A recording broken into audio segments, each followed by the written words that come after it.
Bismillahirrahmanirrahim. Assalamualaikum warahmatullahi wabarakatuh. Alhamdulillahirrahmanirrahim. Assalatu wassalamu ala Muhammad. Bersyukur sekali bertemu dengan sahabat semuanya. Sudah lama kita tidak bertemu di channel Rio Saputra Motivator Channel. Sahabat sekalian rahmatullah subhanahu wa ta'ala, saya mendoakan semoga semuanya dalam keadaan sehat walafiat. Yang sedang dalam perjalanan, yang sedang sakit semoga disembuhkan oleh Allah subhanahu wa ta'ala. Yang sedang punya hajat baik semoga dikabulkan hajat baiknya. Yang sedang berusaha, berikhtiar, berbisnis semoga diberikan keuntungan, profit, ya, yang halal dan barokah rezekinya. Yang sedang berusaha, yang belum punya jodoh semoga dimudahkan jodohnya. Sahabat sekalian rahmati Allah subhanahu wa ta'ala, sebuah kisah Rasulullah SAW mendapati salah seorang sahabatnya sedang berada di dalam masjid. Waktu itu kira-kira waktu sudah menjelang siang, tapi agak sedikit aneh kenapa ada seorang sahabat yang masih duduk di masjid termenung. Merenung, tatapannya kosong, kemudian didatangi oleh Rasulullah SAW. Apa yang kata Rasulullah? Wahai pemuda, apa yang sedang engkau lakukan di sini? Ya. Karena biasanya waktu seperti itu orang sedang berusaha, ada yang bekerja, sudah keluar dari masjid. Kemudian orang ini mengatakan, ya Rasulullah, sesungguhnya saya sedang diliputi dengan duka cita, ya, kesusahan. Ya. Saya sedang punya hutang yang banyak, sehingga saya di masjid berdoa dan sebagainya. Kemudian Rasulullah mengajarkan, maukah engkau aku ajarkan doa yang jika engkau amalkan saya bisa hilanglah semua kesusahan, kegundahan, termasuk hutang yang tadi itu. Nah, makanya Rasulullah SAW membacakan atau mengajarkan doa ini. Allahumma inni a'udzubika minal hammi wal hazan wa a'udzubika minal ajazi wal kasal wa a'udzubika minal jubni wal bukhl wa a'udzubika min ghalabatid daini wa qahrir rijal. Kita bahas arti secara keseluruhan sahabat sekalian. Allahumma inni a'udzubika minal hammi wal hazan. Ya Allah, aku berlindung kepadamu dari kesusahan dan kesedihan. Ham, kesusahan, dan hazan, kesedihan. Ya. A'udzubika minal ajzi wal kasal. Ya. Dari rasa lemah dan rasa malas. Wa'udzubika minal jubni wal bukhl. Dari sifat atau rasa takut, pengecut, dan bukhl, kikir, pelit. Wa'udzubika min ghalabatid daini wa qahrir rijal. Ya Allah, kami berlindung kepadamu dari hutang dan wa qahrir rijal, penindasan orang, tekanan dari orang lain. Sahabat sekalian rahmati Allah subhanahu wa ta'ala, kita akan bahas di tahap awal. Allahumma inni a'udzubika minal hammi wal hazan. Ya, Rasulullah mengajarkan, ya Allah, kami berlindung kepadamu dari ham wal hazan, kesusahan dan kesedihan. Dua perkara ini jika masuk ke dalam diri seseorang, hami, kesusahan, atau dia kecemasan. Apa yang biasanya membuat orang cemas atau susah? Terkadang orang bisa cemas terhadap masa depannya, terhadap bagaimana dia hidup nantinya. Wal hazan, dan kesedihan. Apa yang membuat orang bisa bersedih? Ya, bisa jadi terhadap masa lalu yang sudah lewat, atau ditinggal seseorang yang dia cintai, kasihi. Oleh karena itu, dua perkara ini bisa jadi membuat seseorang tidak lagi bersemangat dalam hidup, tidak lagi ingin berusaha yang terbaik karena diliputi dengan kecemasan dan kesedihan.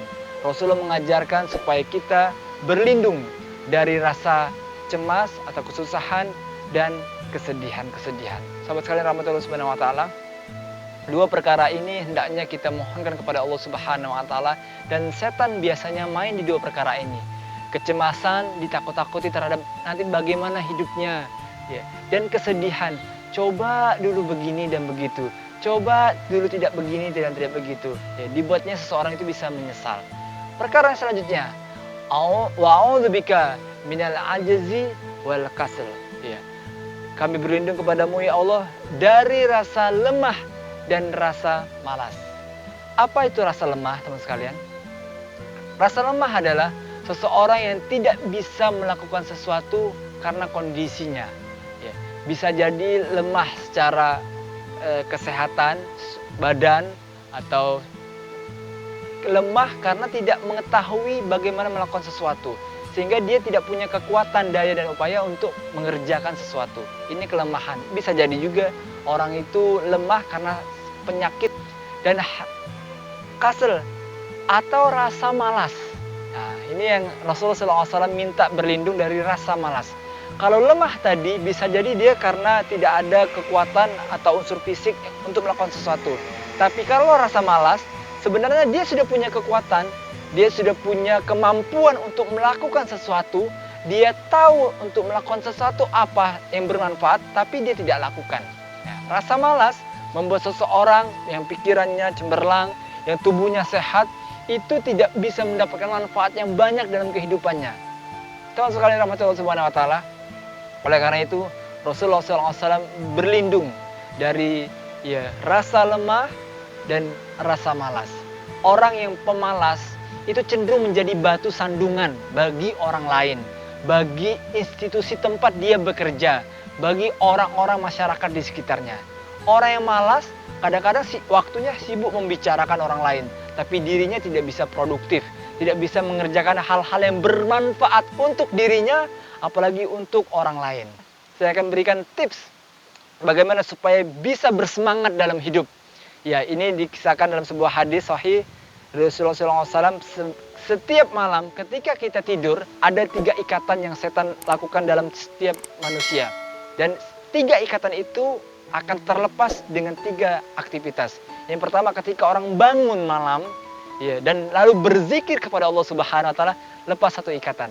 Ya, biasanya sebelum ketika mau bangun tidur, tiba-tiba, aduh malam masih panjang kan, sehingga kita malas untuk bangun tidur. Kedua, kita bangun tidur ketika sudah berzikir, berdoa, doa bangun tidur, berzikir kepada Allah Subhanahu Wa Taala, mengambil wudhu, lepas lagi 2 ikatan.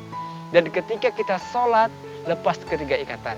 Oleh karena itu, salam rahmatullah subhanahu wa ta'ala, seorang muslim tentunya harus bangun lebih pagi dibandingkan orang lain. Ya, bangun sholat malam, ya, berzikir kepada Allah tengah malam, itu bisa mengisi jiwa kita. Orang-orang yang berinteraksi kepada Allah Subhanahu wa Ta'ala di malam hari dengan memohon ampun, membaca tadabbur Al-Quran, berzikir, dan itu bisa mengisi jiwanya.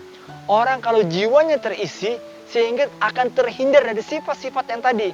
Ya, rasa kesusahan, rasa kesedihan yang berkepanjangan, rasa lemah, ya, rasa malas. Ya, itu adalah sifat-sifat yang tidak mungkin dimiliki oleh seorang muslim. Kalau dia meyakini bahwa hidupnya harus bermanfaat, hidupnya harus mendatangkan manfaat, dan dia harus bahagia di dunia dan di akhirat nanti. Malas. Wa'alaikumsalam jubni wal bukhl. Rasulullah SAW juga meminta perlindungan dari rasa takut, pengecut, dan rasa sifat bakhil, pelit. Teman sekalian rahmatullah subhanahu wa ta'ala. Oleh karena itu, pengecut, orang kalau sudah pengecut, artinya dia tidak mau lagi berikhtiar, dia tidak mau lagi berjuang karena sesuatu yang dia takutkan, takut menyampaikan kebenaran, takut untuk berbuat hal yang baik untuk orang lain, maka bisa jadi dia tidak bisa mendapatkan manfaat dalam hidupnya.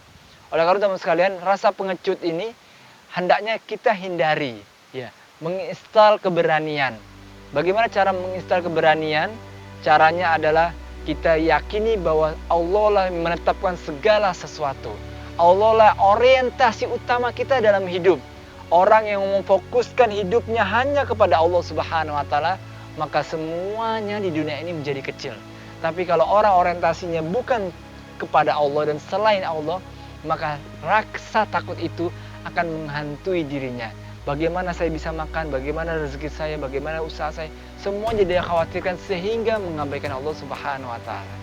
Dan bukhul, orang yang pelit, ia tidak mau mendermakan hartanya untuk Allah, di jalan Allah, untuk kebaikan dirinya sendiri, untuk bermanfaat bagi masyarakatnya.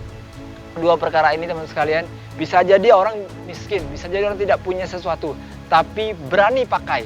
Berani, kalau orang sudah berani, insya Allah dia bisa menggapai impiannya dengan lebih baik. Oleh karena itu, teman-teman sekalian, dirahmati Allah Subhanahu wa Ta'ala, ketimpangan sosial, ketimpangan di tengah-tengah masyarakat biasanya disebabkan oleh 2 hal. Timpang pengetahuan, ya, 2 timpang keberanian. Ya.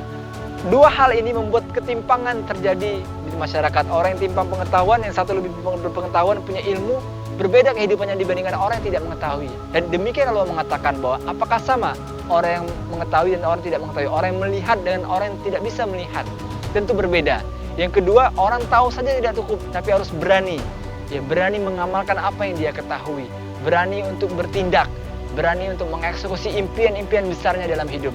Dan yang terakhir, Rasulullah SAW mengajarkan doa perlindungan, wa'alaikum min ghalabatid dain wa qahrir rijal. Ya Allah, kami berlindung kepadamu dari hutang dan penindasan orang lain.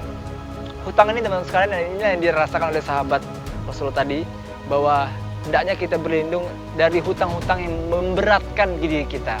Apakah tidak boleh berhutang? Boleh, tapi jangan sampai memberatkan diri kita. Oleh karena itu teman-teman sekalian, banyak kita temukan sekarang di tengah-tengah masyarakat orang berhutang karena lifestyle, gaya hidup, bukan untuk kebutuhan hidupnya.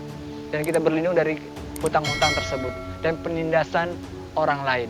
Orang kalau sudah berhutang itu sudah tidak tenang, siang malam sudah tidak bisa tenang tidurnya, ketemu orang malu dan sebagainya, sehingga cenderung bisa ditekan oleh orang lain. Dan semoga kita berdoa kepada Allah Subhanahu wa taala terhindar dari hutang dan dari penindasan di akhirat nanti. Semoga ini menjadi tips bagi kita semuanya, dan semoga Allah Subhanahu wa taala merahmati kita semua. Assalamualaikum warahmatullahi wabarakatuh.